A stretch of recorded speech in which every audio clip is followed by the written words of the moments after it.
Hey everyone, thanks for joining me, and today we'll be looking at an amplifier. Here we have the FX Audio L07, and I'd like to thank Hi-Fi College for sending this unit out for review. And I guess I'd say the L07 is more of an integrated amplifier, although a basic one. You do have a volume control and an input selector button that will let you choose between the two inputs. One input on balanced XLR and the other input on single-ended RCA. Build quality-wise, there's a very sturdy aluminum chassis, no flex on any of the sides.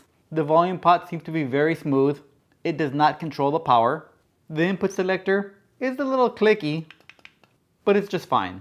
On the front we have 3 LEDs. The first lights up when we have power to the unit, and under that 2 LEDs that will light up either if the balanced or the unbalanced input is selected. On the back side, pretty simple, speaker level outputs and your analog ins. One set of XLRs, one set of RCAs. Down at the bottom are IEC inlet with a power rocker, and the power rocker feels really nice. Just to the left of the IEC inlet is your stereo mono switch. If you do decide to use this unit in mono, make sure you use the outermost binding posts, which are labeled BTL plus and BTL minus. The FX Audio L07 is coming in around $150, and it's a Class D amplifier using the Infineon MA5332MS chip. The stated ratings are 100 watts times 2 at 8 ohms, but that's at 10% distortion plus noise. For the best sound quality, you'd be using under 85 watts, and there the THD plus N goes down to 0.003%.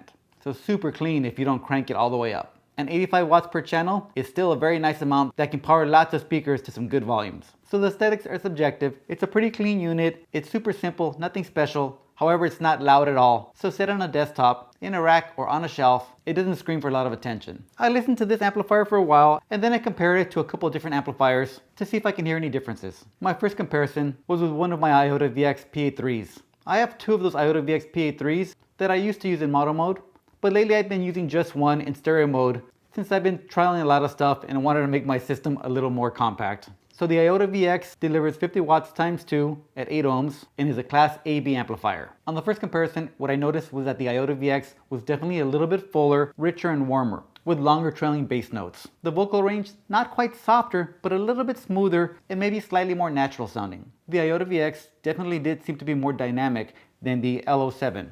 The L07 sounded a little more precise, with bass notes that stopped faster and not quite as much thump. At lower levels, they both sounded great, but when you crank it up, the differences are more noticeable. The FX Audio had slightly sharper vocals with a little faster bass, but definitely a little bit drier. The notes didn't linger in the air as much as in the IOTA.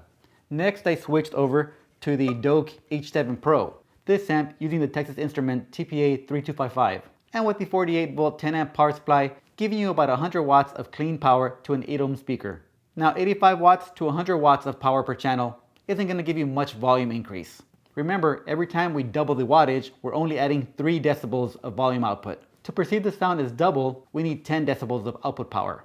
The FX Audio L07 was giving me some great output at around 110 decibels on my 93 dB sensitive speakers.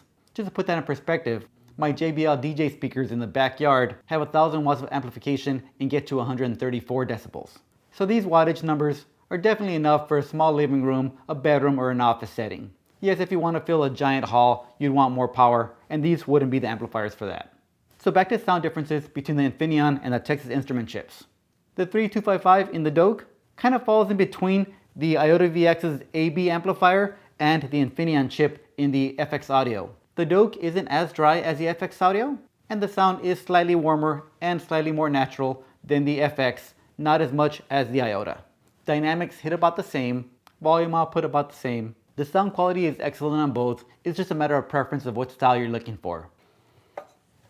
I initially tested the L07 shooting over an analog signal from a topping D90 Mark III Sabre. Now I don't expect many people to pair this amplifier with that DAC, which is a $900 DAC and a $150 amplifier, but that DAC is extremely precise, very detailed, very clear, and very fast bass. The nature of that pairing with this amplifier was definitely not to my liking.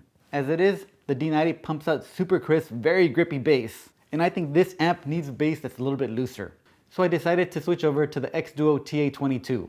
Now that DAC made this amplifier sound much better, particularly when I switched it from its solid state output to its tube output, and that really did help the bass aspect in this unit. The tubes helped in the vocal range, while not making them sound more natural, but definitely more pleasing. Now the TA22 is a DAC and headphone amp just under $500. While slightly a little better pairing price-wise, I decided to try one more thing. I decided to try FX Audio's own tube-based preamp and headphone amplifier, the Tube 05, and use an SMSL SG1 as a DAC. So we're talking $200 for a DAC and tube preamp setup, bringing our total to $350. Much more price appropriate, and I'll tell you, was a wonderful pairing. I think that how this Infineon chip handles that detail really does benefit with the tube softening it up just a touch. Or at least that's my listening preference. Please do leave a comment and let me know if you've tried this with the L07 and a tube device. I'd love to hear your opinions on that. And of course, it's great to share these comments for any of the other viewers that might have those questions. And I'll also take this opportunity to say thank you guys all for 800 viewers. I started this channel for fun about a year ago, and your support has definitely kept me going.